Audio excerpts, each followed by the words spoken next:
Um, Irish Water is currently developing its first National Water Resources Plan. The National Water Resources Plan is the 25-year strategic plan for our water supplies that will allow Irish Water to move towards safe, secure, reliable and sustainable drinking water supply for all their customers, while safeguarding the natural environment. The presentation will provide an overview of the National Water Resources Plan Framework Plan, outline key concepts of water resource planning and provide an outline of the rollout of the plan. Our speaker tonight is Mairéad Conlon. Mairéad is a chartered civil engineer and holds a master's degree in engineering hydrology. She has over 15 years experience across various areas of public and private sector. She has worked in the asset planning section of Irish Water since 2019 and has had a key role in the development of the National Water Resources Plan. Irish Water's plan to identify Irish Water will provide a safe, sustainable, secure and reliable water supply to the customers now and into the future while safeguarding the environment. Now, the presentation will last approximately 30 to 40 minutes, and after the presentation, we can have a question and answer. So be obliged if you would please put your questions into the Q&A slot at the bottom screen, not the chat. So please put the questions in the Q&A. So without further ado, I'll hand over to Mairéad. Thanks very much, Dennis. And thanks to everyone for coming on this presentation this evening on the National Water Resources Plan. Before I start, I'm just going to give you an overview of what I'm going to discuss this afternoon.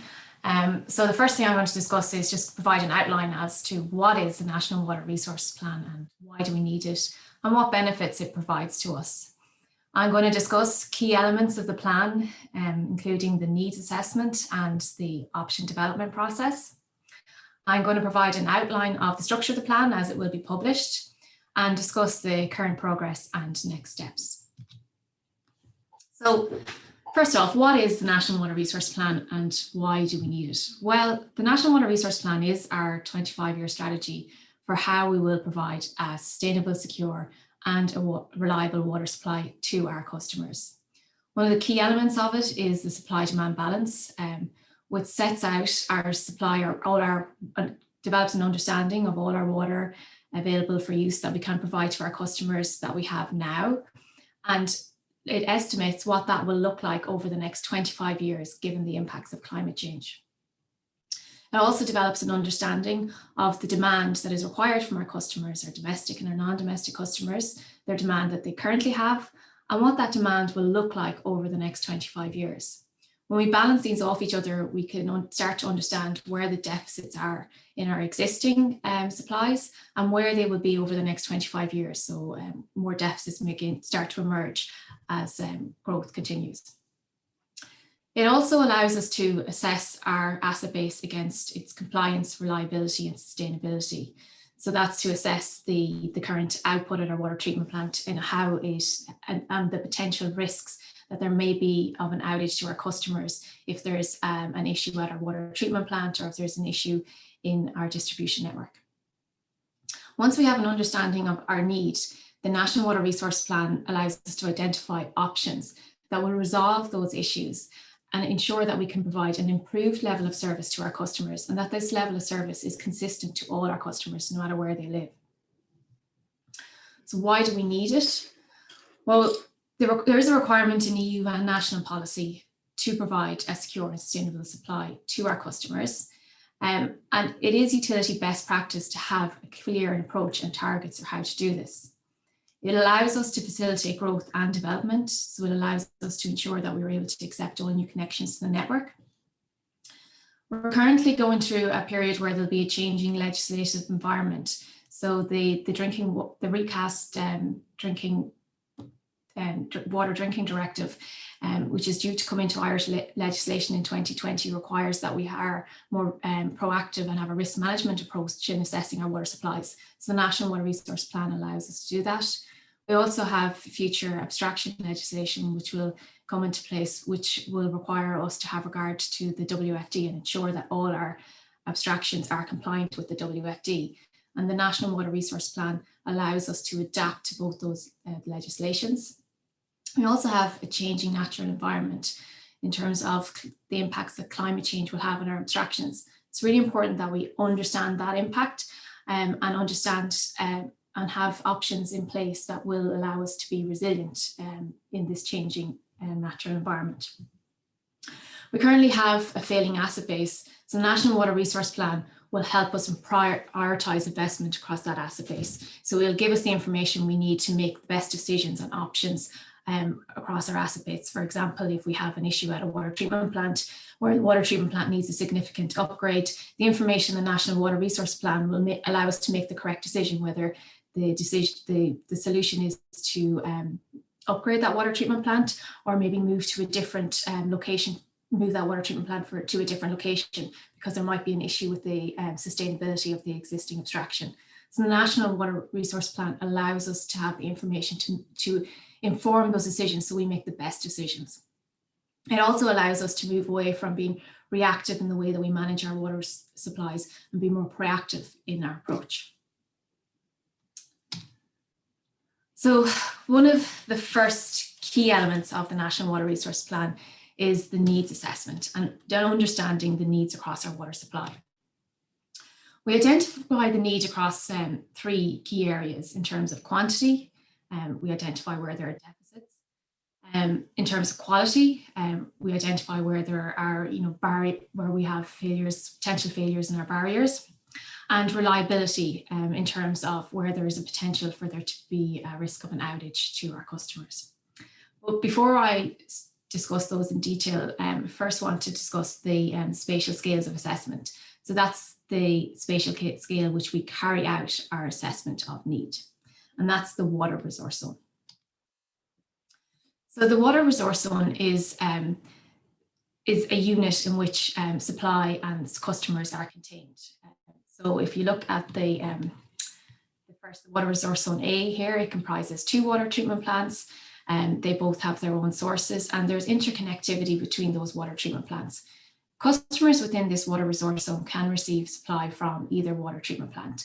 So if there's a potential outage at this water treatment plant, if there's an outage at this water treatment plant, there's a potential for the customers to be supplied from the other water treatment plant. Whereas water resource zone B, it just comprises a water treatment plant and a source. And the customers in this water resource zone can only be supplied from one water treatment plant. And if there's a potential issue, or if there's an issue at this water treatment plant, all customers in the water resource zone are at risk of experiencing an outage. So we assess our supplies at our water resource zone level, and that's our unit of assessment. Just to give you some context in relation to the water resource zone and how that affects the way we work. There are 539 water resource zones in Ireland, and we have to carry out our assessments across these 539 water resource zones. They contain 749 water treatment plants. We have 1,090 individual water sources and 68,000 kilometres of network. When you look at that and compare it to utilities in the UK, you see that we do have a significant number of water resource zones for the population that we supply. So in Northern Ireland Water, they would have 7 water resource zones for 1.7 million customers. Welsh Water would have 24 water resource zones for 3 million customers. United Utilities would have 4 water resource zones for 7 million customers. And Southern Water would have 10 water resource zones for 3 million customers. And Scottish Water is most similar to us. They would have 220 water resource zones for 5 million customers. So the fact that we have 539 water resource zones does present some challenges to us. And the reason we have it is because we have a diverse population and because of the way the supplies were developed historically, looking on providing a water treatment plant for a local supply. So at every water resource zone, we carry out what we call a supply demand balance. This slide here gives you an overview of what a supply demand balance looks like. It's a bit exaggerated, but I'll just go through each element of it to give you an understanding of what we mean. So the blue line here shows the water available for use. So we start off with our existing water available for use, and this line would typically reduce over time due to climate change. We have this dramatic drop off here, which is shown in this diagram, and this indicates the potential impacts of the abstraction legislation and moving away from some of our abstractions, which may be causing an impact to water bodies achieving good status under the WRZs directive. So if we did have to move away from sources, we would expect to see a drop off in supply, and then we would expect to see the continuing decrease in water available due to climate change. This line here shows the demand. So we typically estimate demand of the current scenario, and demand will be shown to grow as populations increase and in line with growth in the water resource zones. We apply a headroom allowance to our demand, and the headroom allowance allows for uncertainties of the calculation of our demand and uncertainties in calculation of our supply. And it's the difference between the demand plus headroom and our supply over the 25 years that we are looking to try and resolve in our National Water Resources Plan.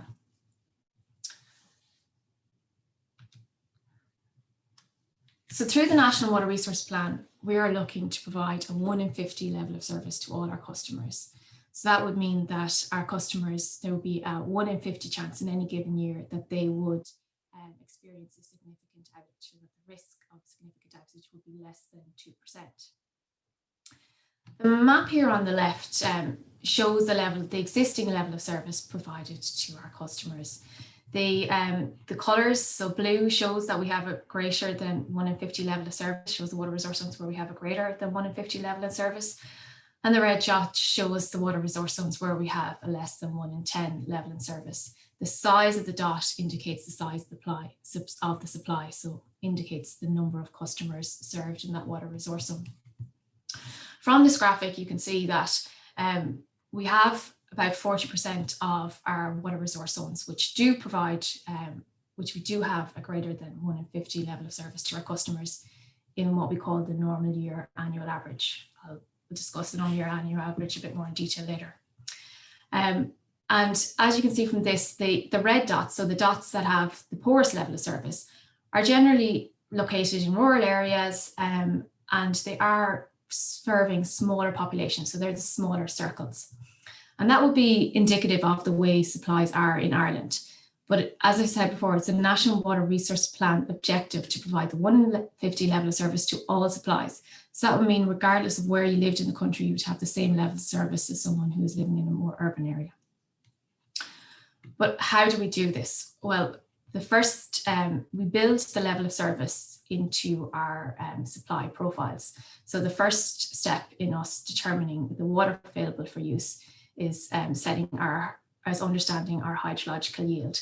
So when we set our hydrological yield in our supply targets, we set it as the 1 in 50 year yield from our sources.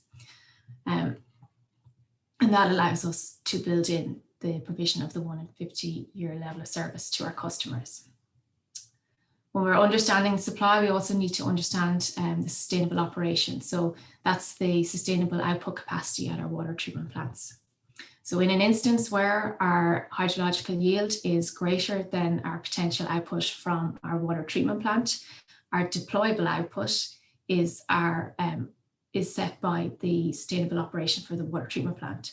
But where the converse happens, where the hydrological yield is less than sustainable operation of our water treatment plants, the deployable output is constrained by the hydrological yield.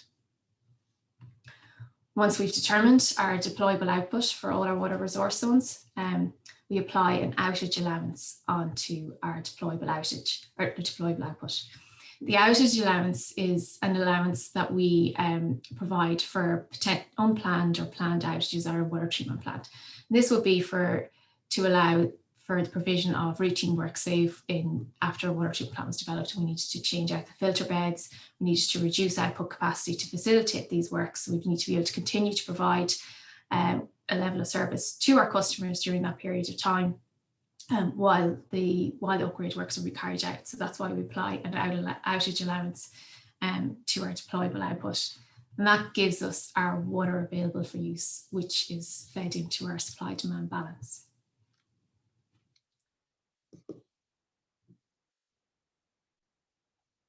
The next step in the supply demand balance is the understanding of our demand.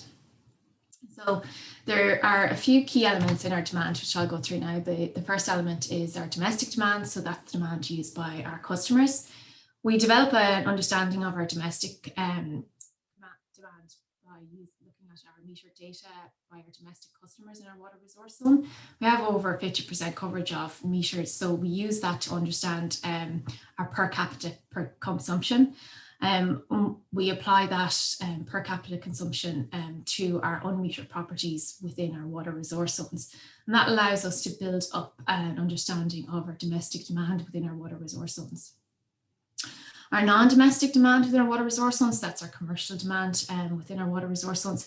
Typically, most of our commercial demand is metered, so we would have information on our non-domestic demand through our meters. Our operational use is the water that is used in the operation of the network and flushing of our networks. It's used by fire services for firefighting. It's used by local authorities for road cleaning, for cleaning out the gullies, cleaning out, it's required to clean out sewers. So our operational use is typically estimated to be 2% of our total demand. Apparent losses, these are the losses to unknown connections that we may have on the network, the connections that just aren't registered. And our leakage. So our leakage is really the difference between the water that goes into the network and the account for water that is used within the network. These give us our demand. And as I said before, we add our headroom onto the demand. So the headroom is the allowance for the uncertainty in the calculation of the demand and the uncertainty in the calculation of the supply. Once we calculate demand for the existing scenario, so in the National Water Resources Plan, our base year was 2019, so we would calculate our demand for 2019. We then need to build a profile of what this would look like over the 25 years. We use the National Planning Framework to inform population growth across our main cities and our towns and populations. There would be various percentages depending on the city. So for Dublin City and the suburbs, growth is predicted to be 26%. For Cork City and the suburbs, growth is estimated to be 54%. For Galway City and the suburbs, it's estimated to be 53%. Limerick City, 61%. And Waterford City, 56%. In towns with populations over 10,000, in 2016, the average increase in population growth is 29%. And then there was 11 Pacific towns with populations between 1,500 and 10,000, which were also 29%. And settlements with populations of less than 1,500 were set at 16%. So these population growths were used to forecast our required domestic demand over the 25 years. For the non-domestic demand, we set growth at 10% for the cities, for Cork City, Galway City, Limerick City, and Waterford City. For Dublin City and the suburbs, we had an economic analysis carried out because of the complex nature of Dublin City and the potential growth there. So the economic analysis of growth considered 3 different growth profiles: a low growth profile, a medium growth profile, and a high growth profile. They're based on economic development in Dublin, and we use the medium growth profile to determine non-domestic growth in the GDA. For the remaining towns and villages across Ireland, non-domestic growth was set to be static because it's believed non-domestic demand growth would be the difference between existing and in 2044 would be neutral.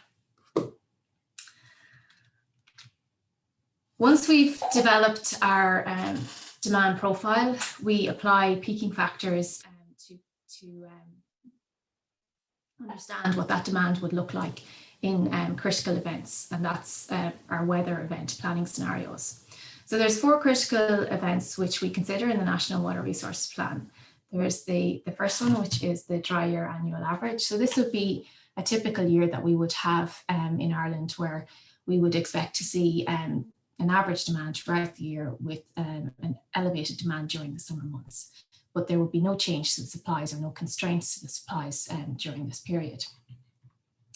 We would have then a dry year annual average weather planning scenario, and that would be a drier than normal year, but not a significant peak or peak period of high temperatures during the summer.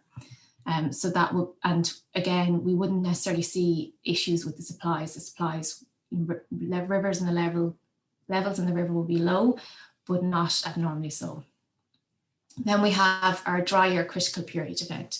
This is where we would see significant peaks in demand due to really high weather events, a period of warm weather, which was abnormally warm for that time of year. And during this period of time, we'd see a spike in demand, a significant spike in demand, which would coincide with the period of time where levels in the river are low and our supplies would be running low.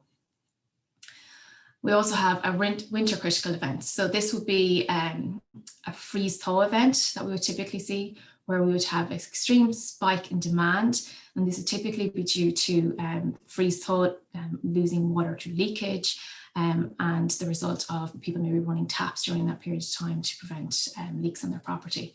And we would see a significant spike in demand. That would be where we would have the greatest spike in demand in our winter critical event, but we wouldn't be constrained in our supplies because it's during the winter critical event, so we would have a significant volume of water available for use. So we'd be constrained to our water treatment plant outputs during these events.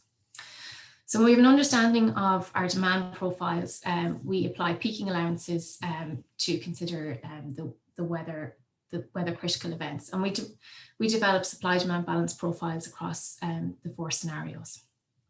So this gives us an understanding of our need profile across the different scenarios and where there are potential deficits, and it allows us to identify the need across the water resource zones in terms of quantity.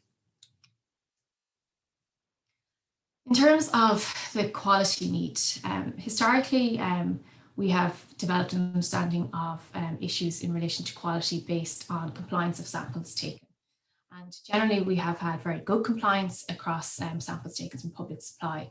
This is an extract from the EPA's water quality report, and it shows that we do have very high compliance against the microbiological, chemical, and indicator tests. However, moving forward in line with the recast drinking water framework, we do need to be more proactive in the way we look at supplies. And this requires us to carry out a risk assessment from our network from catchment to tap. So this is called the Drinking Water Safety Plan. So we will be identifying over 170 hazards across our network. So we'd start off with the catchment feeding into the source. We'd look at all the hazards in the source itself.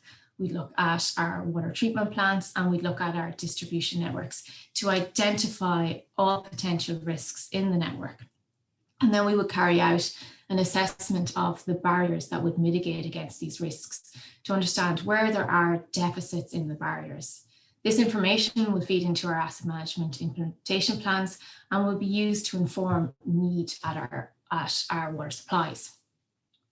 However, there is over 170 hazards to assess, and we do have over 539 water resource zones. Therefore, there is a significant amount of work to be carried out to develop that complete understanding. We have started some of that work, and it will be ongoing.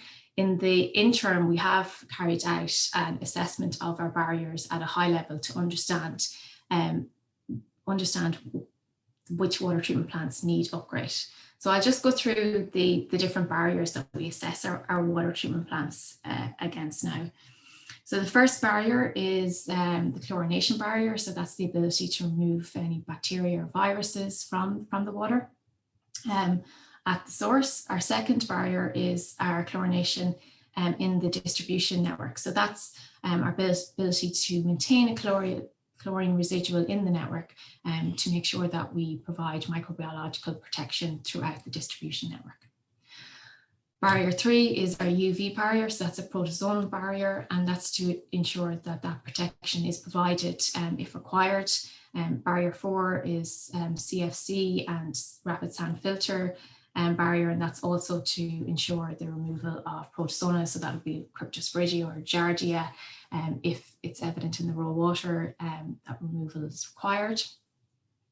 Barrier 5 is our interruption to supply, so that's if our supply is greater than our demand. Our barrier 6 looks at the THM formation potential. So that would be if we couldn't remove, if their water treatment plant wasn't adequately removing organics from the water, there would be a potential of THM formation in the network. Barrier 7 looks at the pollution of the environment. So that looks at our sludge and how our sludge facilities on site are they adequate, and is there a potential discharge to the environment that's not sustainable. And barrier 8 looks at the physical and chemical removal from the water.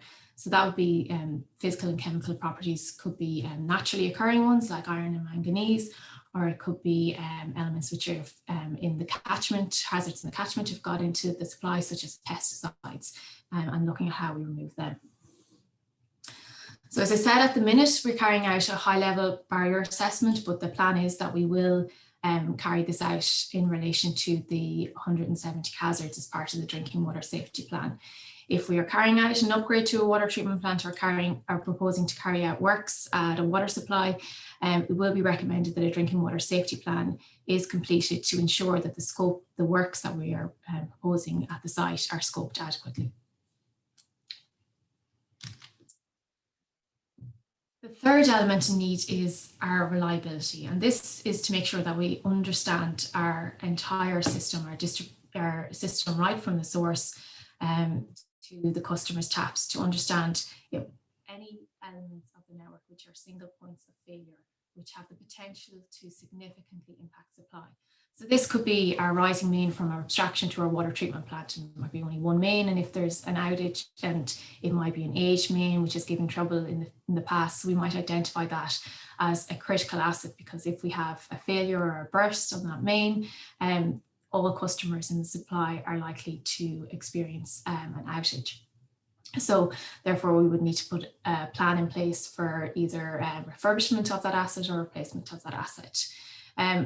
We identify the needs for these against these assets at a needs assessment workshops that we carry out with the local authorities when we are looking at all options in the water resource zone. The next phase, once we've identified the need, we've a clear understanding of the quality issues, the quantity issues, and the reliability issues in the water resource zone, we start to look at the option development.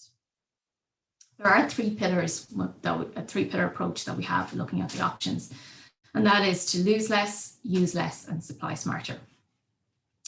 So I'll just go through these pillars and the current actions that we have across these pillars. So the lose less, that is really to do with leakage reduction, and a lot of this has been managed from the National Leakage Reduction Programme, but we look at measures such as pressure management, active leakage control, find and fix, DMA calibration, water main rehabilitation, and combinations of the above to address leakage in a water resource zone.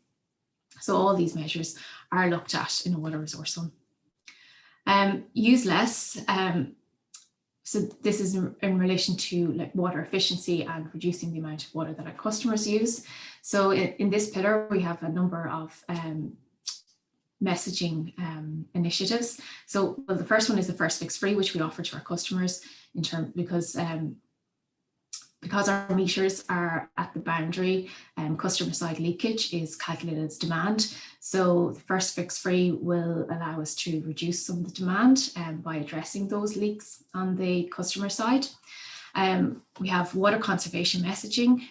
We have water efficient businesses in our stewardship, our certified stewardship.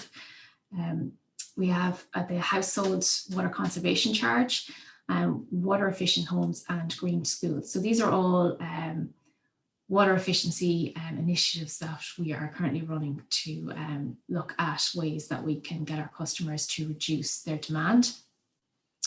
In terms of supply smarter, this is when we are looking at infrastructure improvements. And when we're looking at infrastructure improvements, we're looking at sustainable groundwater abstractions. So we might be looking at increasing or enhancing existing groundwater abstractions or looking for new groundwater abstractions. looking for surface water abstractions. So it might be enhancing existing surface water abstractions or looking for new surface water abstractions. Or we could look at measures such as storage at our ground and surface water sources, so that we don't have to increase the volume abstracted, but we have more storage there, raw water storage. We look at catchment management measures, which could increase the water available, which could improve our quality issues at our water treatment plants. And we can look at conjunctive use, which would allow us to manage our supplies conjunctively. So we could look at supplementing our surface water abstraction with a groundwater abstraction, where we have issues with the surface water abstraction during drought periods. We might be able to supplement supply from a groundwater supply, which would be less vulnerable to those drought periods. And we can look at interconnectivity of supply, treating effluent recycling. So that would be where we'd look at discharge from wastewater treatment plants to treat it to a higher degree, or look at displacing our compensation flows when we have a new abstraction by using the treated effluent discharge. We look at desalination, and we look at combinations of small supplies.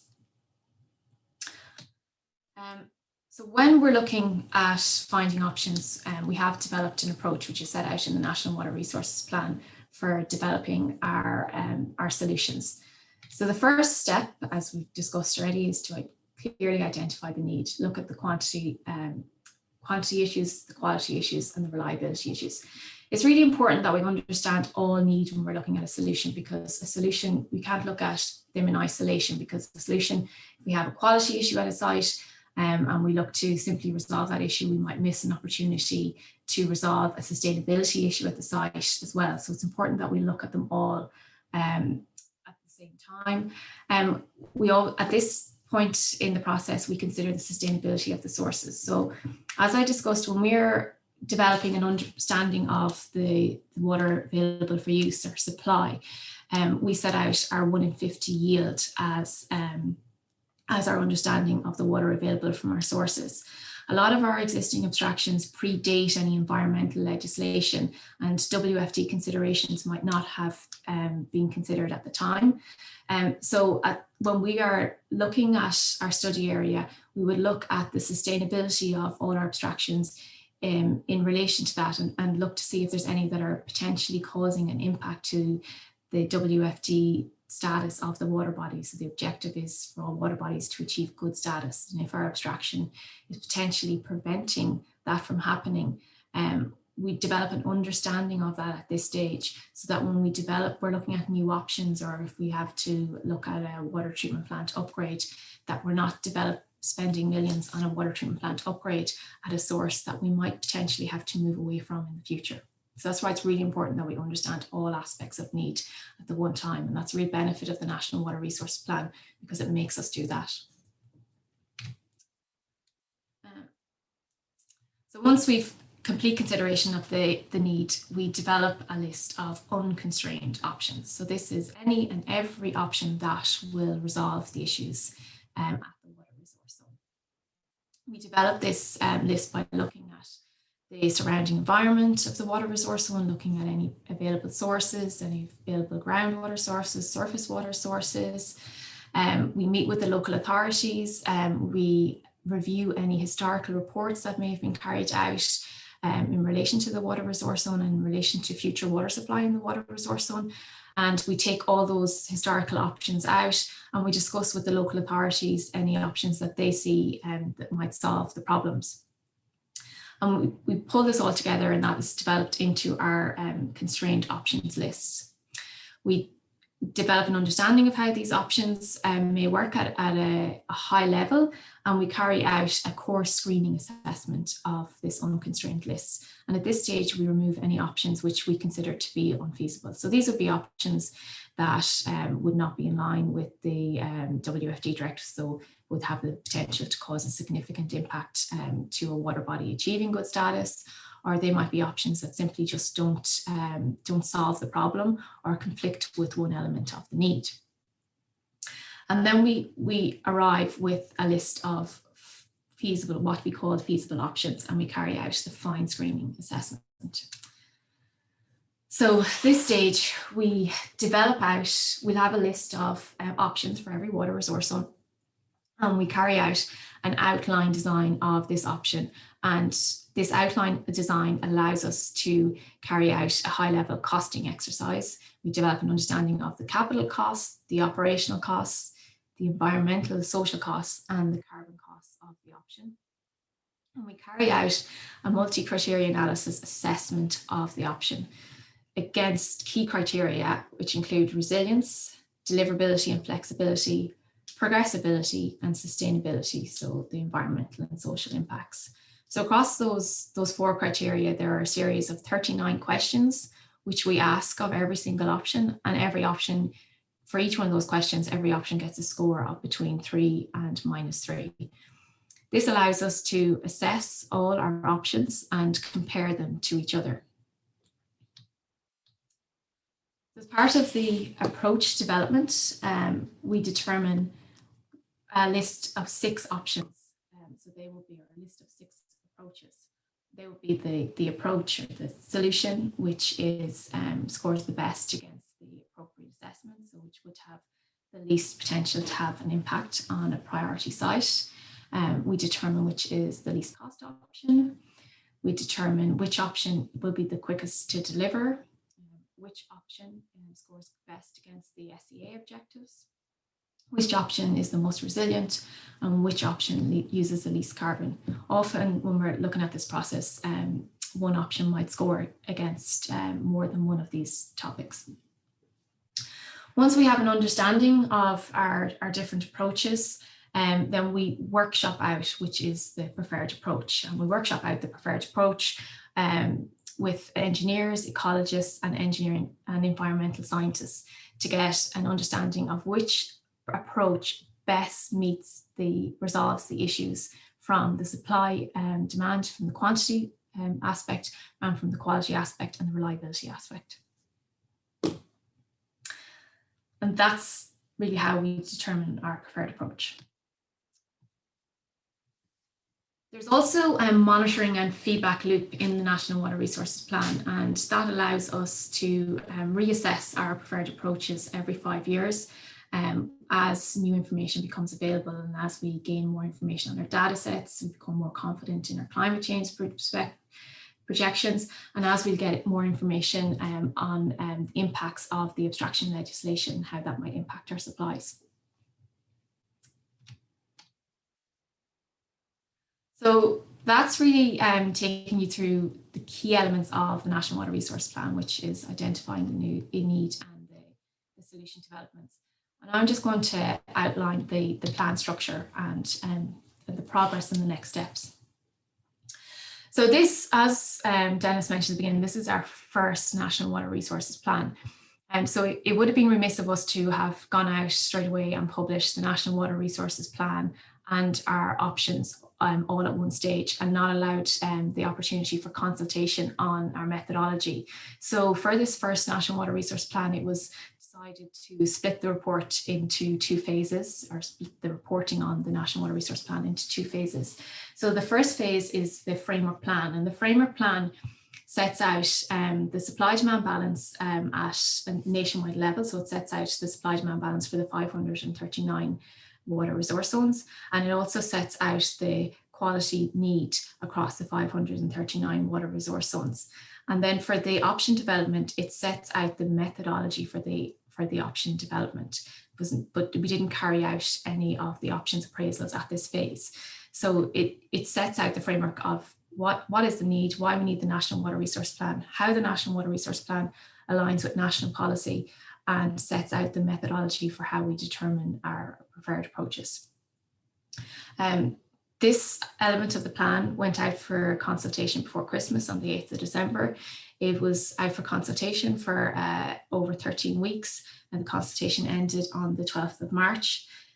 We have received all submissions, and we are currently reviewing them and working on publishing the final framework plan by the end of this month. The framework plan also has an SEA and an NIS. So by the end of the month, we'll be looking to adopt the framework plan and provide the SEA statement and the AA determination. Phase 2 of the plan will be the application of the plan across the regional water resources. or across the whole area.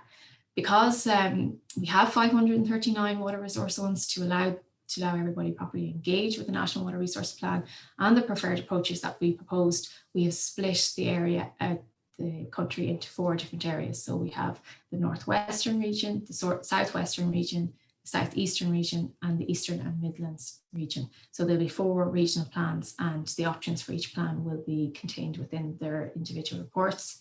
The regional plans will set out again the need.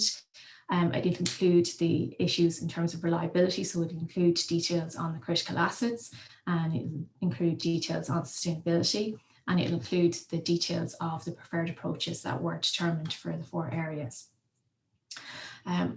We'll start publishing them once the framework plan has been adopted. So we expect to be going out to publication with the first regional water resources plans, that's the Eastern and Midlands region, by the end of the summer.